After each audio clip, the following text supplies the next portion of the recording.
Call us today and subscribe to our plan on 0506 326604 or 0506 607910 or 0501 515124.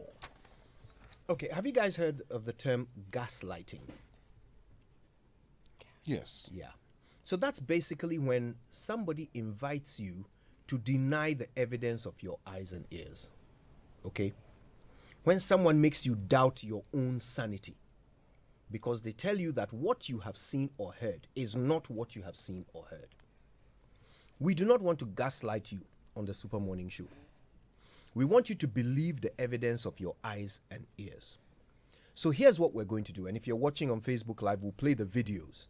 But right here on Joy, on the Super Morning Show, we are going to play you the audio of what the president said in his interview on that radio station in the Volta region. We will first play you the question because we are told that the question is important. The question sets the what's it called? Sets the context for his answer. So you are going to hear the question first, then you will hear his answer. All right? Let's go. You were voted into office. One of the activities that you fought fervently to control, if not even possible, like decrease to the barest minimum, is concerning Galamsey.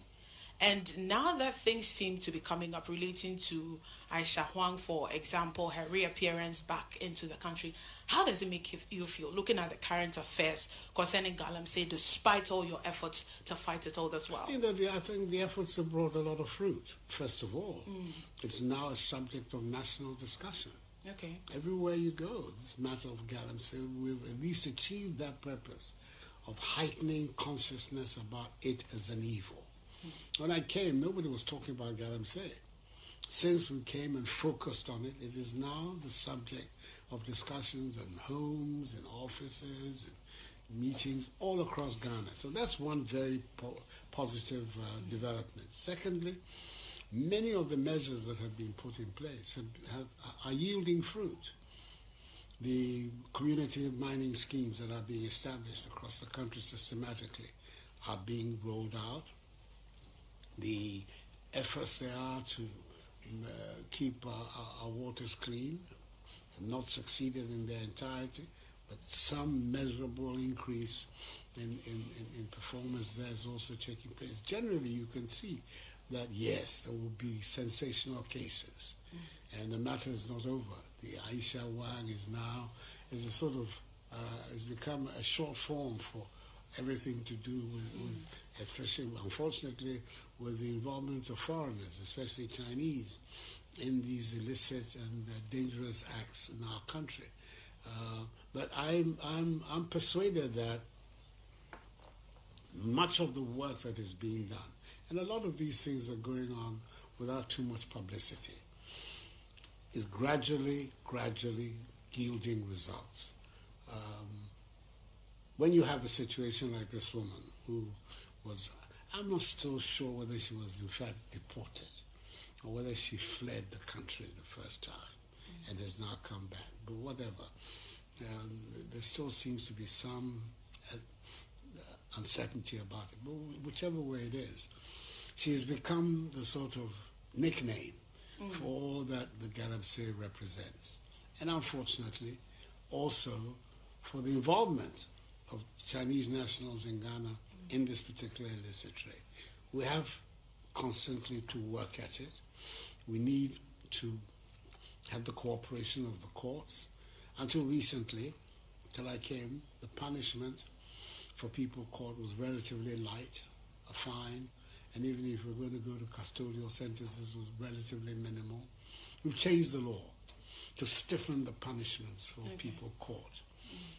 For foreigners, I think it's now 15 to 25 years, depending on the severity of what it is. So we're also now going to test our judicial system, to what extent it is going to be responsive, especially when somebody like her goes on to trial. But I'm persuaded that the fight is in the right place.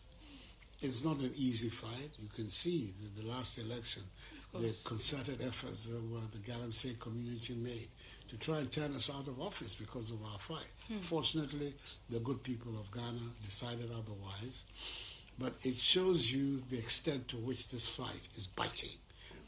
The people made these desperate efforts to throw out the party they thought was spearheading the anti-Galamsey fight. It's not a fight that... So there you go. Those were the president's words, not an interpretation of them, his words. I promised you that we're not going to gaslight you. We won't invite you to doubt the evidence of your eyes and ears. That is actually mental abuse. We will not do that to you. We want you to hear it for yourself. So now you've heard the president. You heard the question, you've heard his answer, and you've heard what he said about his uncertainty. You've also heard all the other things he said. They are all important. We'll talk about them all. Yesterday, the information minister spoke to Evans Mensah, seeking to clarify what the president had said, because, as you can imagine, it had raised questions. Here is how the information minister clarified what the president said. I think if you listen to the question, first of all, that the question was asked, which was a question premised on deportation, and the entirety of the president's answer, you get clarity of first the figure of speech that he used, that he's not too sure whether it's about deportation or whether she fled on her own. But what is important is that the security agencies are not going to bed like some are assuming, and that when she found herself back into the Ghanaian jurisdiction, she was arrested. She is now before court. She has not been bailed. There's a tighter legal regime now that is going to deal with her under Act 995, I think. The sanctions are now between 15 and 25 years. So it's not at first when she could pay like 100 cedis or 1,200 cedis, even if she was found guilty. So the president makes the point that, you can say deportation, you can say it was a repatriation or whatever, but that's not the point. The thing is that she was exited from the Ghanaian jurisdiction, and more importantly, when she came back into the jurisdiction, she's been apprehended and she will face the full rigors of the law. So, but the president's words were categorical from what we heard. I mean, I just want clarity on this when she says, I'm not really sure if in fact she was deported or indeed she fled. I mean, these are his exact words. That is correct. When he said that, and he actually ends that by saying there is some uncertainty surrounding that. So what is it? Was he deported? Was she deported? Did she I think we should even go back to the question, because the president wasn't speaking in the vacuum. There was a question about deportation, and the president proceeded to respond that he's not too sure whether it's about deportation or whether she fled, but the substantive thing is this. And then he proceeded to provide a substantive answer. I've heard several commentators suggest that there should have been more clarity in the president's words, etc. I mean, in a democracy, I'm sure that we can always raise questions about the choice of words, etc. But I think the substantive answer the president is given is that, one, this person, because what is on the minds of many people is, indeed, does this person exit the Ghanaian jurisdiction? That's what's on the minds of many people. Now, whether the instrument that was used was a repatriation or a deportation, did she exit the jurisdiction? And I think the answer to that is yes. Exited the jurisdiction on the wishes of the government. And repatriation, in fact, I have cited the repatriation notice or the repatriation order. I've also cited the flight details that were used for that repatriation exercise. I'll share them with you and your producers. I'm sure you'll be in a position to validate under the right to information from the various organizations, local and international, whether it's true or not. But the fact is that she exited the Ghanaian jurisdiction. The fact also that the president makes is that when she re-entered the Ghanaian jurisdiction, she was apprehended by the security agencies acting on intelligence from well-meaning citizens. The third fact is that we have a tougher legal regime now that she is going to be prosecuted under. And the president threw a challenge to the bar yesterday that if the prosecution is successful, we will expect that she's punished fully under the new law, which gives 15 to 25 years for offenses such as the ones that she's suspected to be involved in. But if the question bordered on deportation, in fact, I haven't listened to the question. I'm just hearing you put it in context. If the question was about deportation, you concede then that the president's answer created that confusion, and that he may have, and as I've indicated to both Akwah and Dr. Norman, the president may have misspoken there. Like I've said, the words of the president are available for everybody to, assess and to make a determination whether they thought, he should have used different words or should have had some more clarity in the choice of words.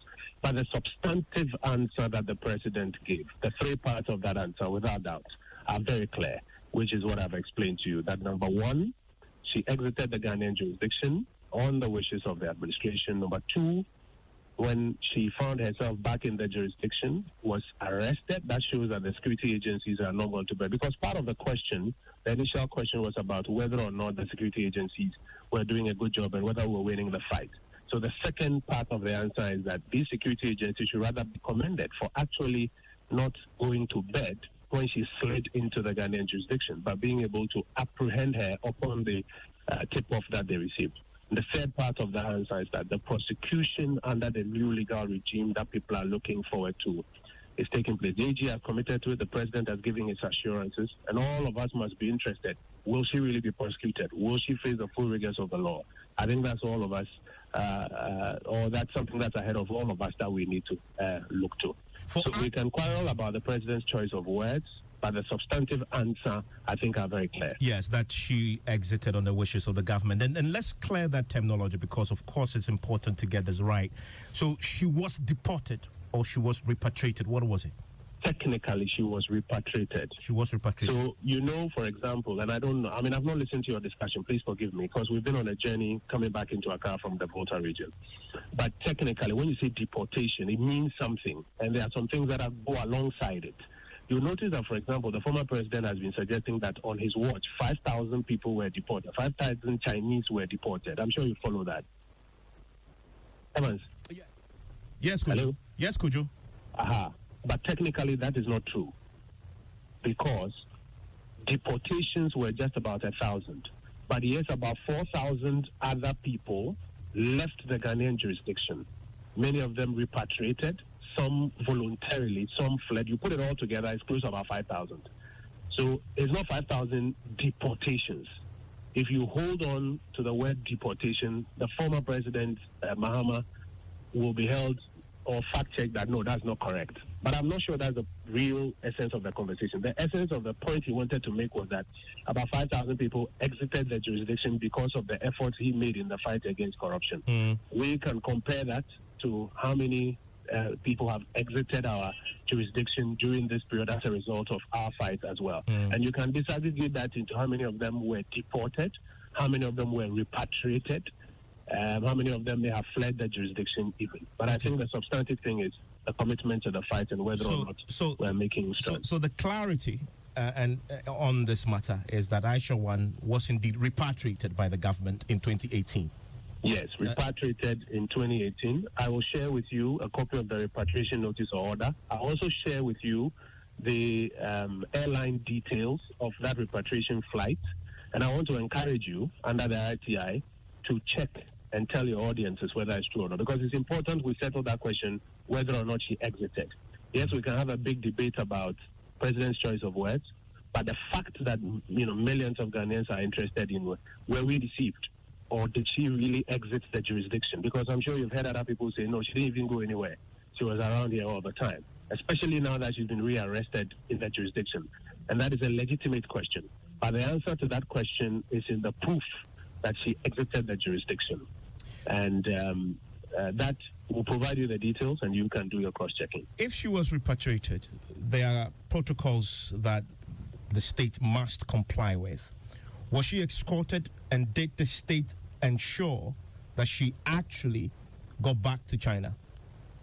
Those are particulars that are not available in the brief I have. I'm not saying those particulars are not available, but in the brief I have, they are not. The brief I have says two things. One, repatriation notice and the details of that repatriation notice. And two, the details of that flight. I'm sure we can inquire of the immigration authorities the specifics of how they carried that through. But those are the facts in the brief as I have them now, which I share with you now. And that's so central to this whole issue with Aisha Huang, because if the intention of repatriation, and thanks for the clarity, is so that you get her out of your jurisdiction back to the country where of birth or origin. And as we speak tonight, I mean, per your brief, we cannot say indeed she was indeed sent back and escorted, and we on our side, because we don't want to hear, ensure that she go back to China. So the brief I have gives me details of the flight when it left Accra, when it got to its destination, through transit to China with her aboard. That is the brief I have. That is the brief I'll share with you, and you can validate. Okay. I encourage you to validate from the airlines as well. I do not, in the brief I have answers to questions about was she escorted, how many people escorted her, was she and whether we actually guaranteed that she was actually delivered to China. Let me answer your question. Please take your time for me to. The brief I have says, on this day, on this flight, at this time, from here to transit here and from here to China, she was successfully delivered there. That's the brief I have, which I'll share with you and you can validate. But I'm saying that the brief I have does not have a specific answer to the question of escorts and what number of escorts.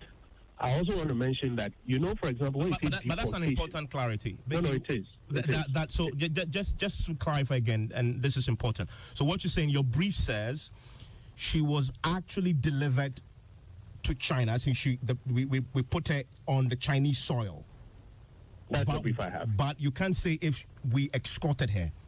I don't have it in my brief. It may have been the case, and that's why I'm encouraging you as well, that as you also join this check through right to information, etc., you'll get answers that are not about what Nkrumah says. The fact will speak for itself. The fact I have is what I'm able to speak to. So because of the importance of that additional fact, because you are the government, can that be provided as part of this brief to put this matter to rest, because that has been the subject of some controversy, to guarantee that indeed we follow the full protocol to ensure that individual who had violated our laws indeed was delivered, got to China, and was escorted, and we made sure that she had left. So I'll say two things to you. I will share with you the entirety of the brief as I have it. I also want to encourage you, join me, check from the airline itself. So that is not me saying, check. It's all available here. It doesn't need to be speculation. It doesn't need to be upon Nkrumah says. Join me, check, and you tell your listeners what you found. I'm saying that that's one. The second is that now that she has been found in the Ghanaian jurisdiction and rearrested, and now there are tougher laws, there's also a certain commitment. Again, join us. Let's follow through to be sure. I'm told that this week she will be before court with the full docket and the particulars of the new offenses this week. Again, join me. Let us all go through that process and see whether or not the commitment that has been expressed by the Attorney General and the President will be followed through. Over the weekend, we got some facts surrounding this about the deportation. Now I use your word, repatriation details, and I'm going to run them by you to see if it confirms it tallies with the information you have that you're about to share, which is that this repatriation notice was issued. Revocation of permit and repatriation was issued on 19th of December, 2018. Was signed by Controller General Kwesi, and she was put on Ethiopian Airlines flight ET220, Accra to Addis Ababa, dated December 19, 2018. She was placed in seat 32F and had issued and used gate C7 to board. She had flown economy class and boarded at 11:35. Are these accurate? Yeah. Okay. And there's a follow-up question to that, which is that... Can I just say something to yes. that? Please. Hello? Yes. I think the facts that you have just narrated show clarity that indeed the order was issued, indeed the steps that were necessary to ensure that she's out of our jurisdiction were followed. There are legitimate questions about whether or not there were escorts and all of those other ones, which are fair questions that I think as we go through this information access process, we'll be able to answer. But I think the facts that you have put out now show clearly that the speculation that some persons are putting out that she never left the jurisdiction, it was all a ruse, that speculation can be put to bed. There are still legitimate questions about, we want to know, was she escorted, how many people escorted her, who was she delivered to in China. Those are still legitimate questions that all of us can find out together. But I think that speculation can be put to bed. But the flight details that you just confirmed put her in Addis Ababa, not in China. Well, the Ethiopian airline flight does not go directly to China. It goes through Addis. So I'll share with you what I have, which gives a full track of it. To the final destination, China? Yes, sir. I'll share with you what I have. And finally, with the details that you provided today, right now, was the president briefed on all these details? I think that goes to the heart of the question of when the president said he's not too sure whether it's a deportation or whether she fled. And it raises all of those questions. And I'm saying that those are no areas that I'm really going to go into because we're in a democracy. People have their views on the president's choice of words, etc. The question really at the heart of it, did we make the efforts to exit her from the Ghanaian jurisdiction? Absolutely, yes, we did. Was she rearrested when she came back into the Ghanaian jurisdiction? Yes, she's been rearrested. Is there an effort to ensure that she is properly sanctioned for what she is believed to have committed? Yes, there is that effort, clearly. As for the other matters, respectfully, I'll decline to go into them.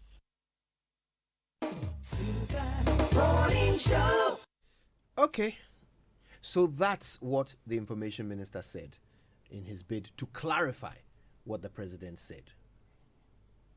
All right?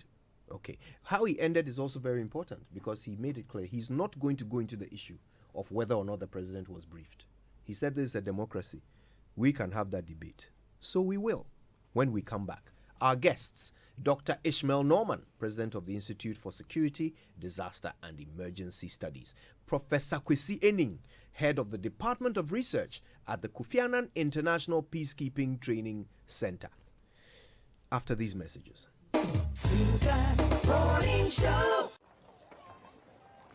Imagine say water wake up at dawn. You know buff, you know chop. When it vanish for your area for 2 weeks, you not get one drop safe inside your tank. Hey. Haja, our life was in dangerous. Only our neighbor get water with water tank. Water tank? Yes, water tank. Mamma mia, that water tank get meter for checking water level. That water tank be fine past Kumasi Selenium. That water tank be tough like Ghana Army. That water tank, they carry water pepe, so say some no go left inside the supply tank. What a tank! As my boss, Mr. Poncho, go talk. Beautiful, durable, with water level indicator and accurate volume of water. Water tank. What a tank! By Duraplast.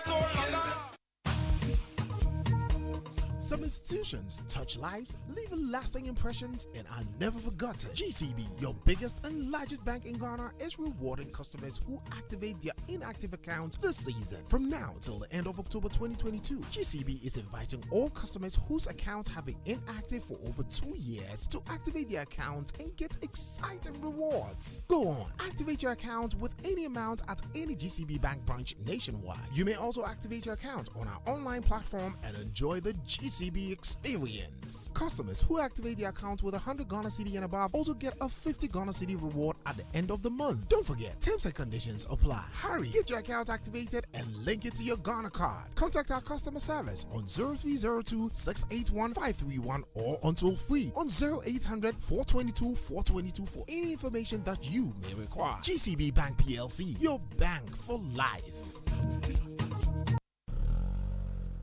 Hey, welcome back to work. Charlie, thanks, bro. Thanks, the bro. Malaria really knocked you down, eh? Charlie, no joke. Hey, fever, headache, vomiting, loss of appetite. I couldn't even eat my usual fufu. You and fufu? How we go do it? I hope you got tested before the malaria treatment. Oh, yes, I did. And thanks to Malatu, I kicked out malaria one time. Sharp. Anyway, sorry to ruin your excitement, but your boss asked of you. Okay. She says she has plenty work for you.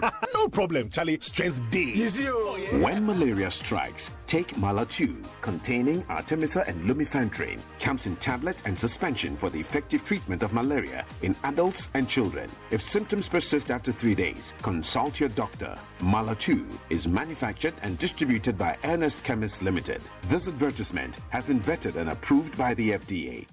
Melcom Best Buy is on. Though we are still in tough times, Melcom says we're there for you. Save big at Melcom when you best buy your groceries, electronics, furniture, and all your daily need items at the lowest prices. Melcom, your one-stop supermarket for all your daily needs. Terms and conditions apply. Melcom, where Ghana truly saves. Melcom, where Ghana shops.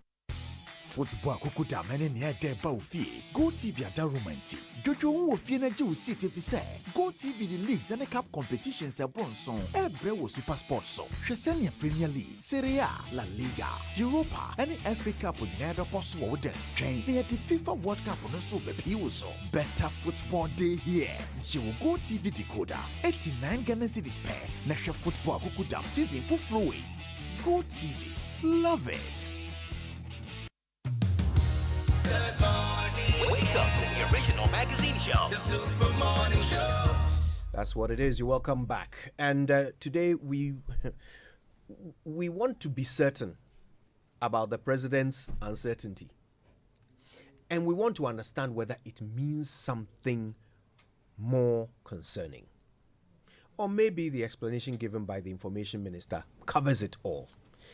Let's look into it. Our guests, Dr. Ishmael Norman is the president of the Institute for Security, Disaster and Emergency Studies. Professor Kwesi Aning is the director at the Faculty of Academic Affairs and Research at the Kofi Annan International Peacekeeping Training Center. Doc and Prof, good morning to you both. Thank you for your time. Hello, do we have Prof. Aning and Dr. Norman on the line? Yes. Yes, I'm on the line. Yeah. Fantastic. Prof, that's you, right? Good morning. Thank you so much for your time. We're working to connect with Dr. Norman shortly. But Prof. Aning, actually, we have Dr. Norman on the line as well. So here's what we'll do. Doc, you spoke extensively yesterday on this matter, but there is one thing that we wanted to get your views on before we settle into today's conversation. So, Winston. Doc, good morning, and thank you very much for joining us. Okay, so I think we've lost Dr. Norman. Okay. We'll get back to him. All right. Prof. Aning is with us. Prof, you heard the explanation given by the information minister. He quite clearly avoided one issue. In fact, he invited us all not to focus on that issue, and that is the issue of the president's uncertainty about whether or not Aisha Huang was deported or fled from this country. Information minister doesn't want us to focus on it, but clearly, when you tell someone don't think of an elephant, that is all they can think about. So at this point, the question on everybody's mind is, how is it even possible, given our security structure, for the president to be uncertain about whether an individual, a high-profile foreign national, who he himself said it was a bad idea to have deported, whether or not that person was deported or fled? How is it possible for him to be unaware of this? Well, Kojo, if the clip that we've seen and heard of the president's uncertainty about a series of events that he had commented on previously, that contributes to this deficit of trust that probably millions of Ghanaians are struggling with. What do our state officials tell us about vital issues affecting people's lives that we can take or accept to be a true representation of that incident, and that their actions and their utterances seek to protect the interests of Ghanaians? Now, we are talking about a particular group of people led by a foreign national whose activities threaten the long-term existence of the Republic of Ghana. This person has been dealt with and was supposed to have been sent out of the country. Now, if that person has managed to re-enter the country, and His Excellency the President doesn't know, then it means there's a very disturbing and dangerous communication gap. First,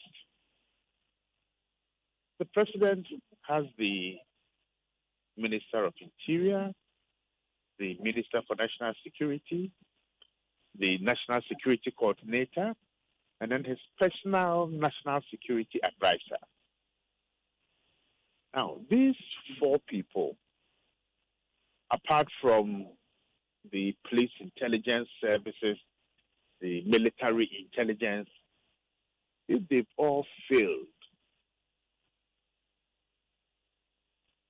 to provide critical intelligence to the president, then it raises fundamental questions.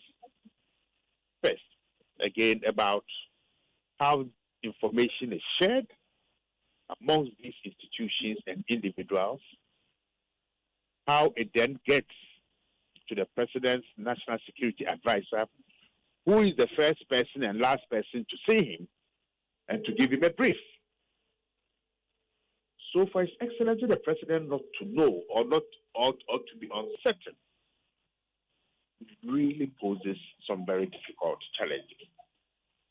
Talking about talking about difficult challenges, I just want to find out from you, could this also be the president, with new information, beginning to doubt or express doubt about the information or briefings that he's been receiving?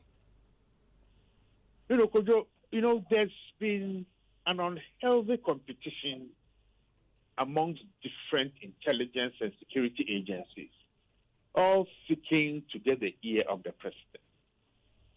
And therefore, it's highly probable that new information is getting to the president. And suddenly, he's not too sure whether his statement in 2018 or early 2019 decrying this woman's ability to leave the country was actually correct. And once more, were there different facets of information getting to him and creating a picture that is incomplete, upon which he then responds or issues a statement that is probably more damning to those who ought to provide him with the necessary information. And what does that itself say about the president's handling of our security? There's a limit. Security is about trust. So the president chooses people who are competent, that he trusts, that he thinks will serve and understand his vision and understanding of how he wants this country to be protected.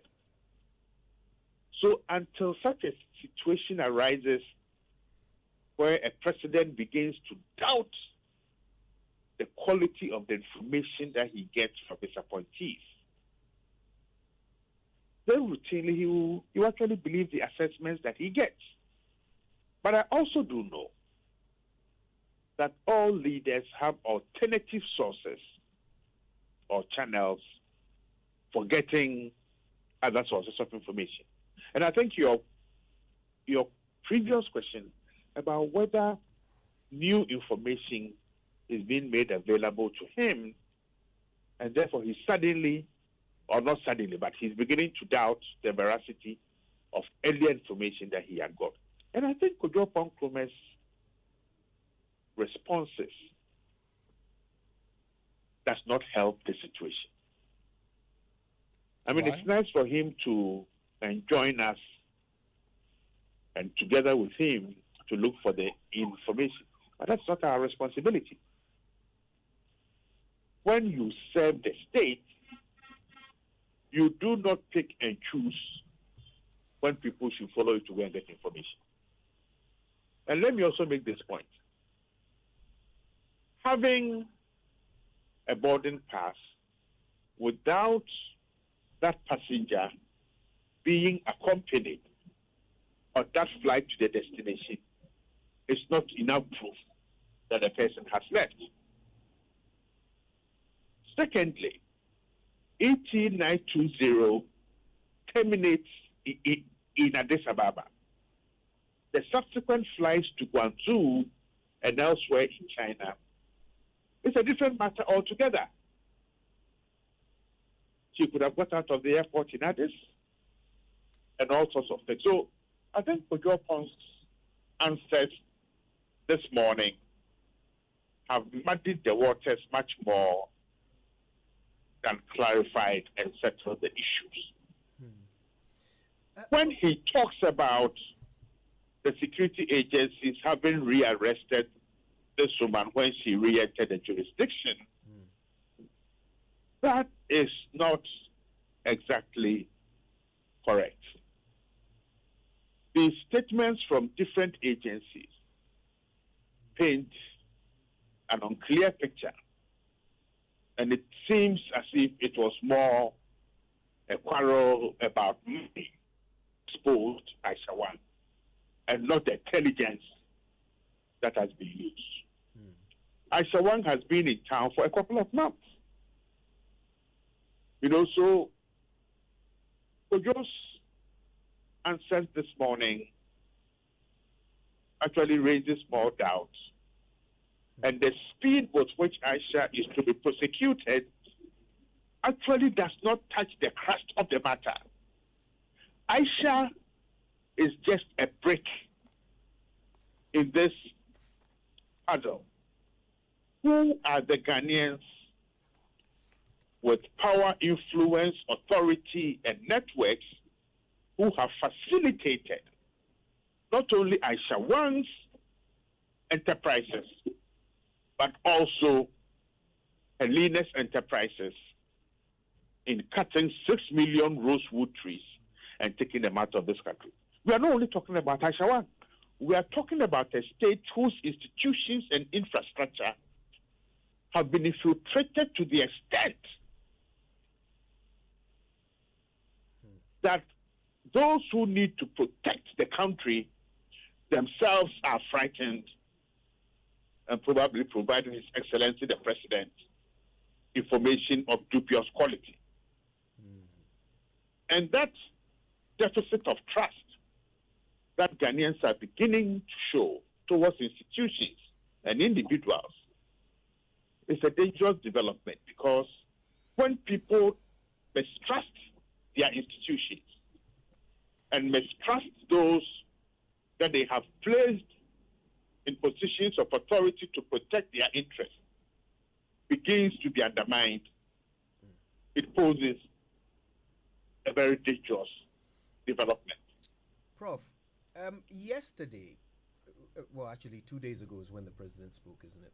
So yesterday, when the president expressed his uncertainty, he introduced an element that had until then not been part of the discussion at all. Nobody had mentioned it until the president did.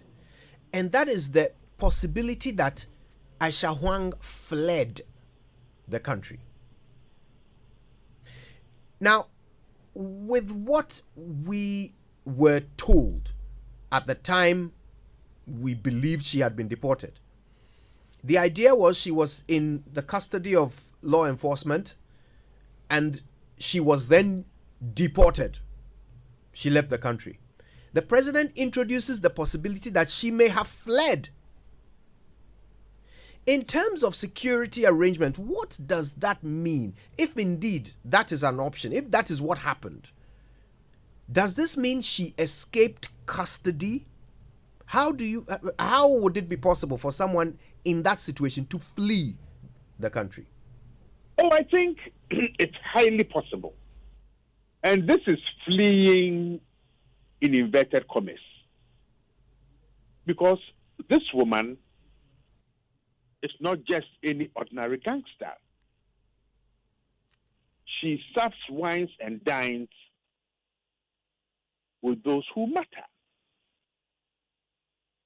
And therefore, fleeing is actually a better option. And I think when His Excellency the President introduces this possibility, we need to look into it. Where was she kept? Who were those on duty? What are the telephone call logs? We need to look at their cell phones, laptops, blah, blah, blah. You know, so what this woman's rearrest shows us is that placing her in prison or going through the legal processes and locking her up does not begin to tinker with the problem at all or the solution of the problem. That actually were we to rush, put her before the courts, throw her into prison, and pocket the key, actually hundreds of people who have facilitated and colluded and connived with her within the Ghanaian state will be escaping. And therein lies my worry about the amazing rapidity with which institutions and individuals who ought to have prevented her first departure, who ought to have prevented her ability to re-enter and then her businesses, suddenly woken up and they want to give us the impression that they love Ghana and they are working hard. Are they working for the people of Ghana, or they are working to close the gaps that might expose them? So probably we should be thankful to His Excellency the President for uttering those words and opening this canker that we were about to brush under the carpet. We haven't begun to scratch the surface of the problems that this country is facing and the levels of collusion and connivance that has allowed Aisha Huang and her sister, the Rosewood Queen, to deplete our rosewood forest. And nobody is talking about Forestry Commission. We need to come to that. Nobody is talking about Ghana Ports and Harbours Authority. How did they manage to carry 6 million trees out of this country? You know, so Aisha Huang has basically just stripped the surface of a little bit of the levels of institutionalized corruption and criminality that we have overlooked. So Aisha Huang, thank you for coming back. Thank you for letting us see ourselves in the mirror for who we really are. And Mr. President, thank you also for expressing your doubts relating to the quality of the intelligence that is presented to you. That's interesting. That's an interesting point for us to take a break. We're, of course, talking about the president's uncertainty about what happened to Aisha Huang. Professor Kwesi Aning, Director of the Faculty of Academic Affairs and Research at the Kofi Annan International Peacekeeping Training Center, is the one helping us navigate these waters. When we come back from these messages, what's the difference between repatriation and deportation? How can an uncertain president secure our nation? And after an extensive clarification of what the president said and did not say, why did the information minister fall short of answering the question, was the president briefed? All that when we return.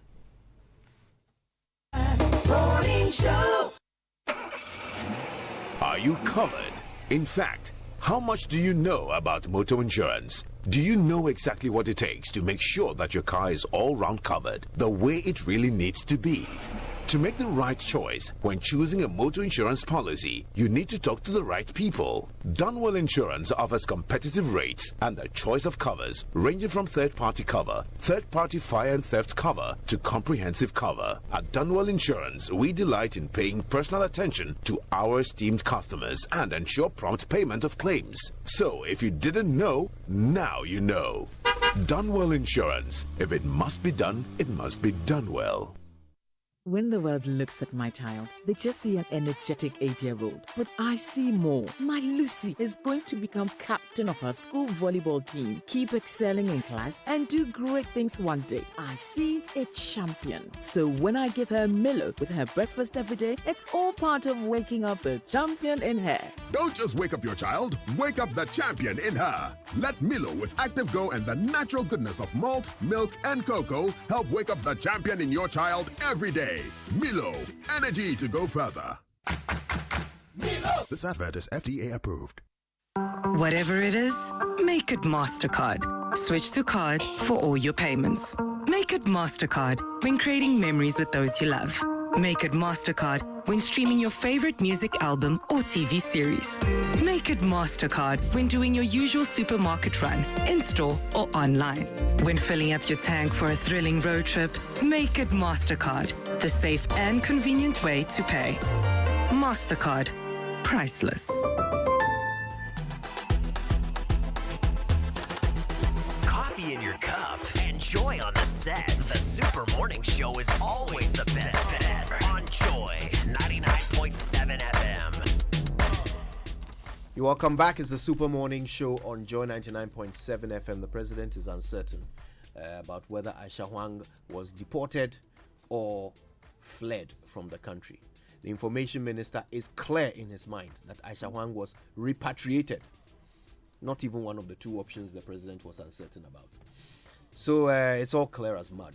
But thankfully, Professor Kwesi Aning is with us, and we're trying to bring some light to the darkness. All right, have you registered your Surfline numbers yet? In line with National Communications Authority's directive to get all SIM cards re-registered, Surfline has demarcated special registration points close to your community to help you register your MiFis and routers. You can also visit any Surfline shop near you to register with your Ghana card. Remember, no registration, no service. Register your Surfline numbers today to avoid disconnection. Surfline, better together. And everywhere make hot, baby, yeah, shit, but still, man, for enjoy regardless. Grab your favorite Bigo drink from Twelium Industrial Company Limited, producers of Venom Mineral Water and Rush Energy Drink. Guess what? Bigo drink gives you 20 bottles for a pack. No more 16. 4 more bottles for free. Ubia, Benyebi, boys, girls, mommy and daddy for the party, funeral, family day out, and any other social gathering. No wahala. Grab any of the flavors: cola, orange, pineapple, apple cocktail. Bigo drink, big in taste, big in flavor, big in quantity, and very affordable for all. Bigo drink, another premium product from Twelium Industrial Company Limited, producers of Rush Energy Drink and Venom Mineral Water. All right, listen, let's go straight back to our guest, Professor Kwesi Aning, Director of the Faculty of Academic Affairs and Research at the Kofi Annan International Peacekeeping Training Center. Prof, so following the intervention by the Information Minister, we are now made to understand that Aisha Huang was repatriated, not deported. How significant is this distinction? You know, because I think this is such a sensitive matter that we need technical people to bring about or to explain this to us. Repatriation, in my layman's understanding, is a voluntary acceptance that, look, maybe I've flouted or I've overstayed my my visa, so we've come to an arrangement for me to leave. A deportation is a more forceful,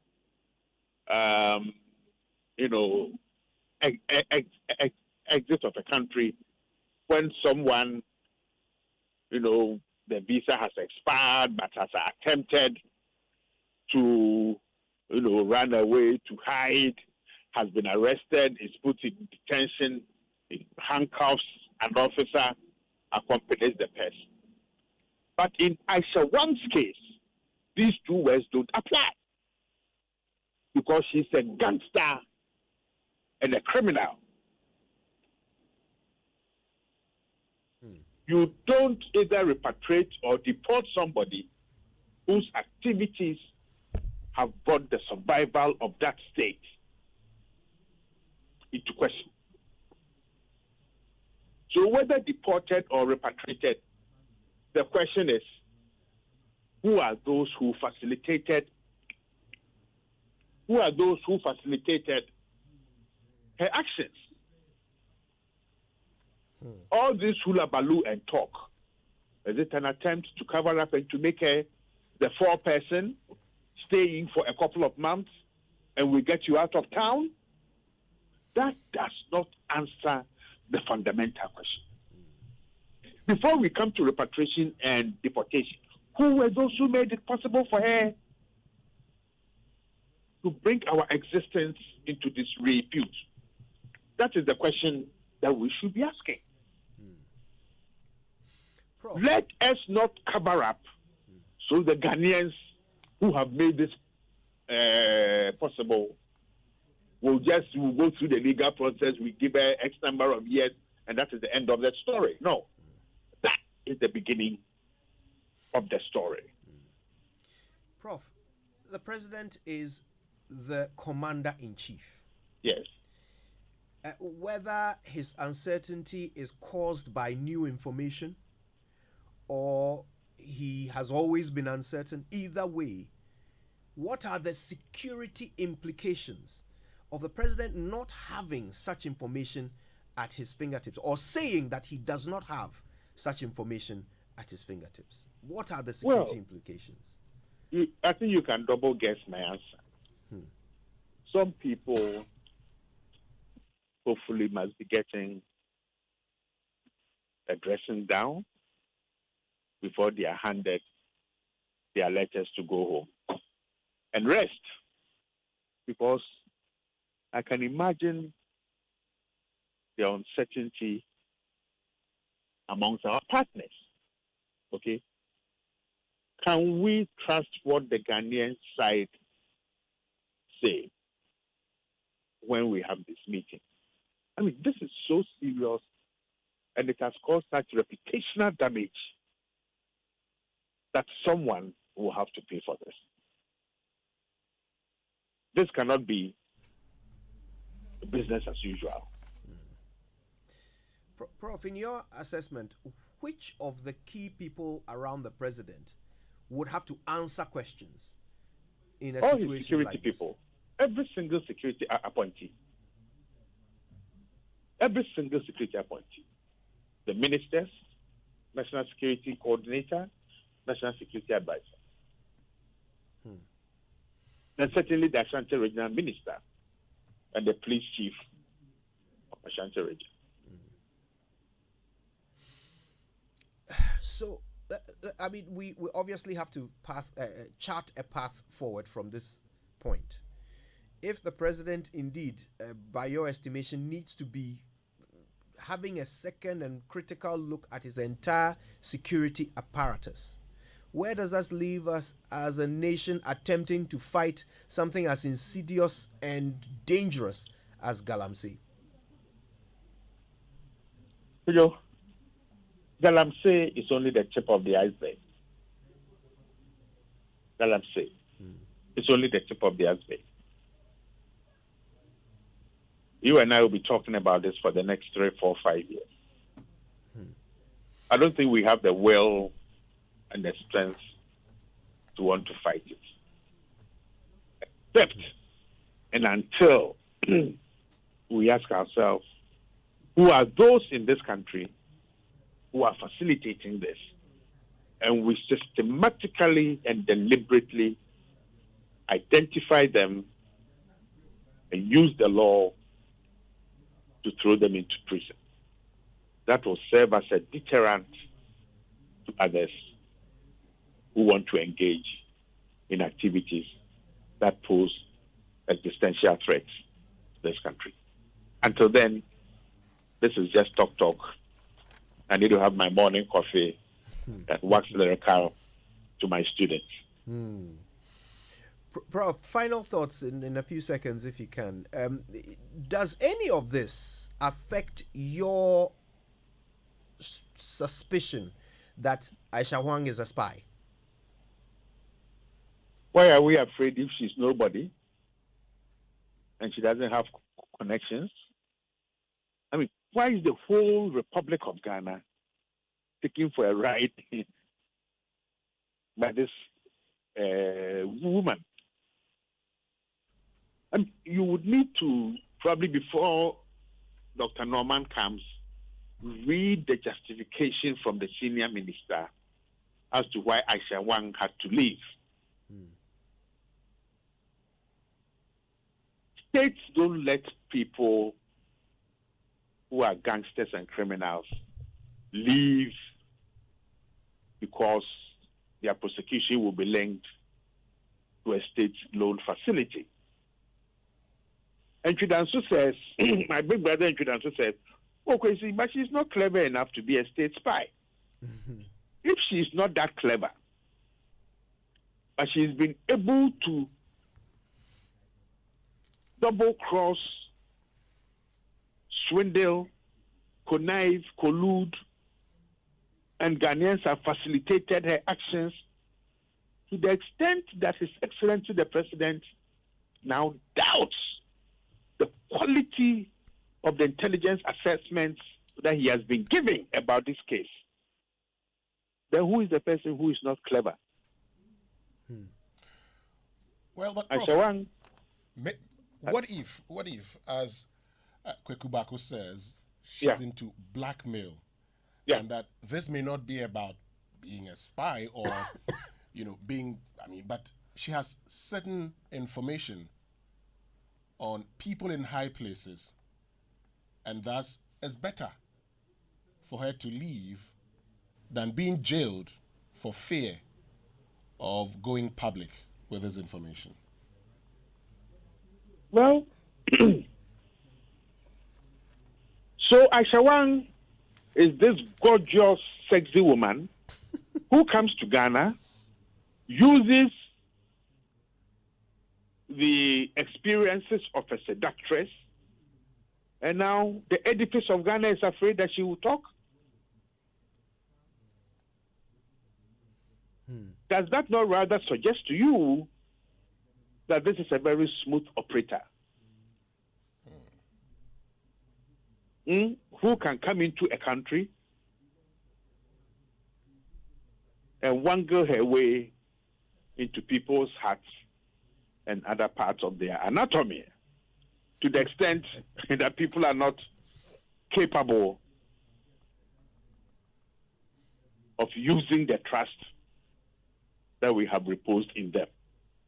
It is not ordinary women who go around to do such a thing.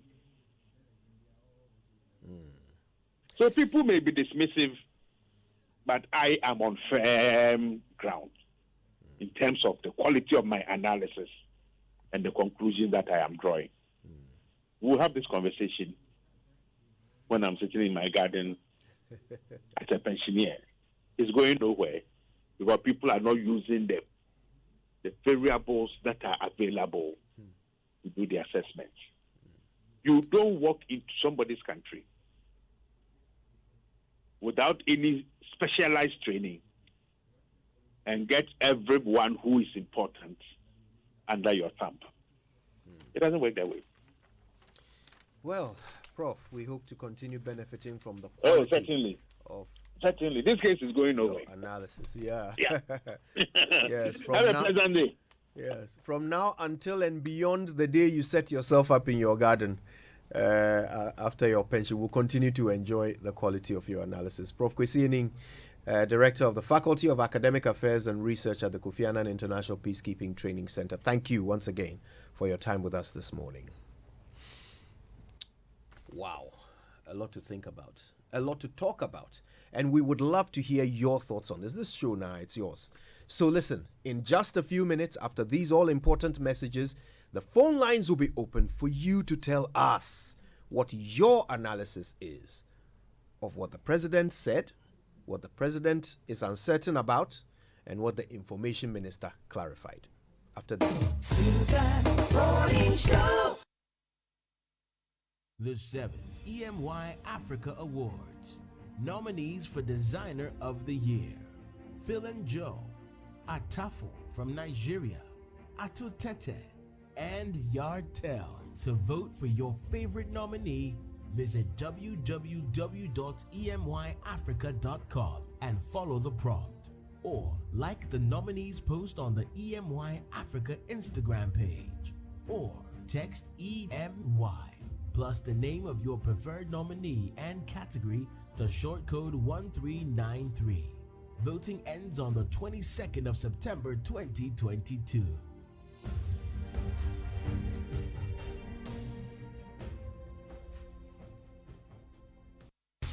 Football kukuta mene ni ede ba ofie. Go TV adarumanti. Jojo wo ofie na je usite fi se. Go TV the leagues and the cup competitions e bonson. Ebre wo Super Sports so. Hwesenia Premier League, Serie A, La Liga, Europa, and the FA Cup nyina do koso wo den. Train the FIFA World Cup no so be pi wo so. Better football day here. Je wo Go TV decoder 89 Ghana cedis per. Na hwe football kukuta season for free. Go TV. Love it. I've been everywhere and anywhere I go. I see Fortune Rice. It needs just a little